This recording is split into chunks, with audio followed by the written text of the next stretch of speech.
যে দুইজনের মধ্যে একসময় এত ঝামেলা হয়েছিল তারা কি আবার এক হয়ে গেল?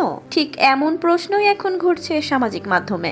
সব অভিমান ভুলে তারা সত্যিই আবার এক হলো কিনা, চলুন ঘটনার সত্যতা যাচাই করা যাক। বাংলাদেশের পরিচিত কন্টেন্ট ক্রিয়েটর ফারহানা বিথি এবং স্মৃতি, যাদের বন্ধুত্ব একসময় অনেকের কাছেই ছিল বেশ জনপ্রিয়, কিন্তু কিছু ভুল বোঝাবুঝি ও ঝামেলার কারণে তারা আলাদা হয়ে যান। এরপর দীর্ঘদিন ধরে তাদের মধ্যে কোনো যোগাযোগ ছিল না বলেই সবাই জানতো, তবে এবার যেন বদলে গেল পুরো গল্প। চলুন ভিউয়ার্স, তাদের একসাথে কাটানো মুহূর্ত দেখে আসি। সম্প্রতি স্মৃতির একটি পোস্ট দেখে অনেকে অবাক হয়ে গেছেন, কারণ সেই পোস্টে দেখা যাচ্ছে ফারহানা বিথি এবং স্মৃতি আবারও একসঙ্গে। অনেকেই বলছেন পুরনো সব অভিমান ভুলে হয়তো তারা আবার নতুন করে বন্ধুত্ব শুরু করেছেন। তাদের একসঙ্গে দেখা যাওয়ায় ভক্তরা বেশ খুশি হয়েছে, কারণ অনেক ভক্তরাই তাদের বন্ধুত্ব দেখে অনুপ্রাণিত হতেন। তারা আবারও সেই সম্পর্ক ফিরে পাওয়ার আশা করছেন।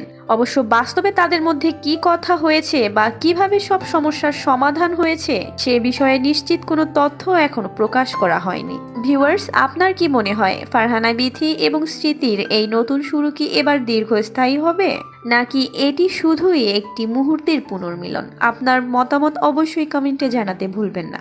ভিডিওটি ভালো লাগলে একটি লাইক দিন, শেয়ার করুন এবং সকল সেলিব্রিটি ইউটিউবারদের ভাইরাল আপডেট পেতে চ্যানেলটি সাবস্ক্রাইব করুন। ধন্যবাদ।